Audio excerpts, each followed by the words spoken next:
কথাটা হচ্ছে যে আমি হাজব্যান্ড নাই, হ্যাঁ, আমি হাজব্যান্ড ছাড়া আমার বাচ্চাদেরকে আমি বড় করেছি। এটা বিশাল কাহিনী, আমার অন্য জায়গায় চ্যানেলে দেওয়া আছে, আমার লাইফ হিস্ট্রি দেওয়া আছে। এটা যদি বলতে যাই আপনারা শুনবেন না, বিরক্ত হয়ে যাবেন।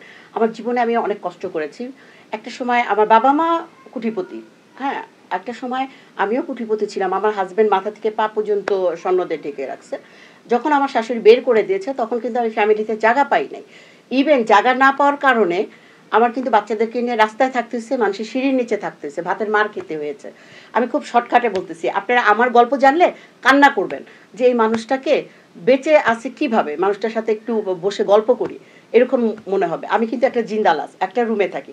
আর যারা আমাকে অনেক কুটিপতি মনে করতেছেন, আমি এর আগে হয়তো ভিডিও দুষ্টামি করে বলতে পারি কুটিপতি, আসলে কুটিপতি না। আমি আমার বাবার সম্পত্তি পাবো তখন কুটিপতি হব।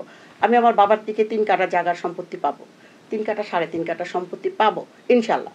আমার বাবা কতদিন আর বাঁচবে, বেঁচে থাকলেও পাবো। আমার বাবা বেঁচে থাক, না মরুক, আমি দোয়া করি। কিন্তু আমি হচ্ছি এই হৃদয়ের দিকে অনেক কুটিপতি। আর যারা মনে করেন যে আমার এই ডেকোরেশন দেখে যে আমি বিশাল ফ্ল্যাটে থাকি, না ভাই, একটা রুমে থাকি আমি, একটা রুমে। আর এই যে কাপড়টা দেখতেছেন মাত্র 600 টাকা, হ্যাঁ। তো এখন আমার 500 টাকা দামের একটা, আমি যদি কাজের বুয়ার কাপড়ও পরি এখন আমাকে ফুটে, আমি কি করব? কারণ আমি তো আলোর দিনের দৈত্য। কারণ আমি কম দামি কাপড় পরলে অনেকে ভাবেন যে আমি 25,000 20,000 টাকা দামে শাড়ি পরতেছি, একদম না।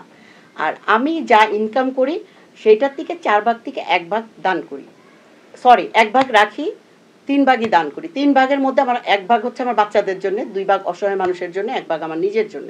সেটা হচ্ছে আমি শ্রম দিলে। এর ভিতরে কথা আছে, আমাকে উপবাসী ভাইরা এত ভালোবাসে, আমাকে কিন্তু টাকা দেয়। বলে কাজল আপু, এই মানুষটাকে এই 1,000 টাকা দিলাম, এই মানুষটাকে 2,000 টাকা দিলাম, তুমি একটু দিয়ে দিও। আমি আবার তাদের নাম ধরে ধরে দিয়ে দিই। আমি এমনি দেই না কাউকে, আমি বলি যে এই ভাইটা অমুক দেশ থেকে পাঠিয়েছে আপনাদের জন্য এই 2,000 টাকা। 4 জনকে ভাগ করে দিই 2,000 টাকা। কোনো ভাই 5,000 পাঠায়, কোনো ভাই 10,000 পাঠায়। কারণ একটা ভাই 10,000 টাকা পাঠিয়েছে, আমি আরও 10,000 টাকা মিলাই বিরিয়ানি খাওয়াইছি। এই হচ্ছে কথা। কিন্তু আমি কুটিপতি না। যারা ভাবতেছেন আমি কুটিপতি, আমি হচ্ছে হুদা একটা ফকির না। আমার ঘর থেকে বেরিয়ে গেলে বাইরের দৃশ্য দেখলে আপনারা চিন্তা করবেন এই আবার মানুষ বেঁচে আছে। আমি আসলে একটা রুমে থাকি, এইটাই আমার ড্রয়িং রুম, এখানে আমার বেডরুম, ডাইনিং স্পেস, এটাই আমার সব কিছু। আমি বিশাল কিছুতে থাকি না, আমি খুব অতি সাধারণ একজন মানুষ। তবে মনের দিক দিয়ে কুটিপতি।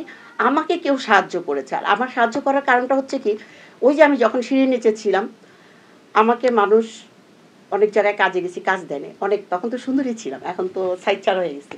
তখন অনেক ধরনের অফার দিয়েছে, আমি সেই অফারে রাজি হই নাই। রাজি হওয়া না হওয়াতে আমি কোনো কাজ পাই নাই। সারা রাত বসে বসে টুপি ছিদ্রি করছি, আমি একজন আমাকে কাজ দিয়েছে। গার্মেন্টসে চাকরির জন্য গিয়েছি, সেটাও পাই নাই, সেখানেও আমাকে অনেক ধরনের কথা বলেছে। যাই হোক, যে যেটা বলছে আল্লাহ তাদেরকে ভালো রাখুক। ওই গার্মেন্টস থেকে একটা লোক আমাকে সাহায্য করেছে 2-4 দিন পরে। সাহায্য করার কারণে আমি বিজনেস করে আমি সদরঘাট থেকে মাল নিয়ে আসছি, এনে বিভিন্ন দোকানে স্যাম্পল দেখাইছি, সেই দোকান থেকে মাল দিয়ে টাকা ইনকাম করছি। এরকম করে করে আমি নিজেকে আস্তে আস্তে একটা ঘর নিলাম। তারপরে হচ্ছে যে সিঁড়ির নিচে ছিলাম ওখানে আবার বাদ দিছি। ওই বাড়িওয়ালা আবার বৃষ্টি ছিল, কেচি গেট লাগাইতে এসে আমাদেরকে পাইছে, উনি আবার ওনার বাসায় জায়গা দিছে। তো আমি মাঝখান থেকে চলে যাই, আপনারা বুঝবেন না। আমি একদিন ফুল ভিডিও দিব। আমার মনে হচ্ছে যে সাংবাদিক ভাই ওনার মনে অনেক ব্যস্ততা, আসলে আমার ইতিহাস আমি একদিনকে বলে দিব সবাইকে। তো আমি কিন্তু সেই টাকা দিয়ে আমি আজকে এই পর্যন্ত আছি। আমার বাচ্চা 3টা বড় হয়েছে, বড় ছেলে বিয়ে করাইছি, বাচ্চা আছে একটা, তার ঘরে একটা মেয়ে আছে, মেয়ে বিয়ে দিয়েছি, ওই ঘরে একটা ছেলে আছে, আমার ছোট ছেলে বিয়ে করে নাই। এইভাবে বেঁচে আছি জিন্দা লাশ হিসাবে। অনেকে ভাবে আমি অনেক হাসতেছি, খেলতেছি, অনেক আনন্দ করতেছি, না। আমি 5 ওয়াক্ত নামাজও পড়ি, ঘরে থাকি, কাজও করি। যখন কাজ করার ইচ্ছে হয় তখন করি। আমার আহামরি টাকা দরকার নাই, কারণ মানুষ একটা আজকে আসছি কালকে 1 সেকেন্ড পরে মরে যাব। তা আমার এত টাকা দরকার নাই। আমি যদি পৃথিবীর থেকে কিছু ভালো কাজ করে যেতে পারি, ভালো লাগবে। আর আমি ব্যস্ত যাওয়ার জন্য না, আমাকে কেউ সাহায্য করেছে এই জন্য আমি সেটা শিখছি। হ্যাঁ, আমি দেখা শিক্ষিত হয়েছি, প্র্যাকটিক্যাল শিক্ষিত, যে আমাকে একজন দান করছে, সেটা দিয়ে আমি এই পর্যন্ত আসছি হেঁটে হেঁটে। তা আমি কাউকে দান করতেছি এখন পারতেছি না, শুধু খাবার দিচ্ছি, কাপড় দিচ্ছি, বস্ত্র দিচ্ছি। যখন আমার বাপের সম্পত্তিটা বিক্রি করে আমাকে দিবে, তখন ওইটা দিয়ে আমিও বড় বড় দান করব, যারা তাদের ফ্যামিলি চালাইতে পারবে। এটা আমার একটা বড় আশা। এর আগে আমি কোথাও যেন আল্লাহ না নেয়, মৃত্যু না হয়। আর হজ করা, এই 2টা জিনিস আমার জীবনে পাওয়া। একটা হচ্ছে হজ করা, 2টা হচ্ছে আমার বাপের সম্পত্তি আমি যেন মানুষকে দিয়ে যেতে পারি। আমি মসজিদ মাদ্রাসা করব না, কেন আমার এটা শখ নাই। অসহায় মানুষ পৃথিবীতে কত কষ্ট করে বাচ্চা নেয় সেটা আমি জানি, আমার চেয়ে ভালো আর এই পৃথিবীতে কেউ জানে না। তো এই জন্য আমি অনেকে বলে কি যে আপনি কমলাপুর যান, আপনি অমুক জায়গায় যান, আপনি তো ভালো ভালো মানুষদেরকে দিচ্ছেন টাকা, কিন্তু আমি কাকে দিচ্ছি জানেন? যে মানুষগুলো হাত পাততে পারছে না, কেউ কারোর কাছে যেতে পারছে না, না খেয়ে মরতেছে, ধুকে ধুকে মরতেছে, সেই মানুষগুলো। গতকালকে শুনলাম একটা বাসায় বাচ্চা হয়েছে, আমি কয়েকদিন আগে খাবার দিয়ে আসছি, 2বার খাবার দিয়ে আসছি, তাদের ঘরে চাল নাই। এটা শুনে কিরকম লাগে বলেন? আমি অবশ্য আজকে যাব সন্ধ্যার পরে। তো এই যে একটা মানুষ না খেয়ে থাকবে, তো ওরা ভিক্ষাও করতে পারছে না, তা আমি এই মানুষদেরকে দিচ্ছি। এখন এইটা মোটা, অনেকে মেসেজ দেন এই মোটা মোটা মহিলাদেরকে টাকা দেন, এরা তো অনেক কিছু করতে পারে না। ভাই, এরা কারো কাছে হাত পাততে পারে না। ভুল বলে থাকলে আমাকে ক্ষমা দৃষ্টিতে দেখবেন, আর আমার জন্য দোয়া করবেন যেন তাড়াতাড়ি মরে যাই বাপের টাকাটা পাওয়ার পরে, এর আগে না। আচ্ছা আপু, আরেকটা জিনিস জানতে চাই, সেটা আমার না, এটা মানুষের কথা। হ্যাঁ, আপনার এখন আয়ের উৎস কি, মানে কি করে জীবিকা নির্বাহী করছেন, টাকাগুলো কোথা থেকে আসে? এই যে তোমাদের সাথে কাজ করি, ইউটিউব নাটকে অভিনয় করতেছি, ছোটোখাটো একটা বিজনেসও করতেছি, এই আর কি। ছোটোখাটো একটা বিজনেস করতেছি, ঘরে বসেই করতেছি, এই বিজনেস থেকে আমি চলতেছি। এখন আমি নাটকও তো ছেড়ে দিয়েছি, একদম টোটালি নাটক ছেড়ে দিয়েছি ধরতে গেলে।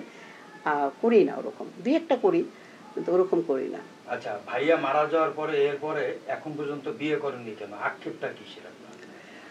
আক্ষেপটা কিচ্ছু না। আমি যদি বিয়ে করি তাইলে আমার বাচ্চারা অন্য লোকের বাপ ডাকবে, আমি আবার বিয়ে করার পরে আমার হাজব্যান্ড, আমার বাচ্চা হবে, তখন দেখা যাবে যে আমরা দুজন ওই বাচ্চাটার প্রতি বেশি দায়িত্বশীল হয়ে যাব। তখন ওরা এতিমের মতো থাকবে, ওরা আমাকে, আমি যতই ভালোবাসি ওরা ভাববে যে আমি অতটা ভালোবাসতেছি না, বা আমার নিজেরও মনে হবে।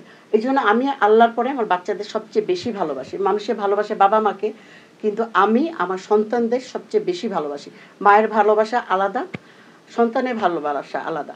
আমাকে কেউ যদি বলে যে কাজল তোর বাচ্চাদের ভালো রাখবো, তুই এই আগুনে তোর জ্বালায় দিলাম, এই আগুনে তুই পুড়ে যা, আমি সাথে সাথে পুড়ে যাব।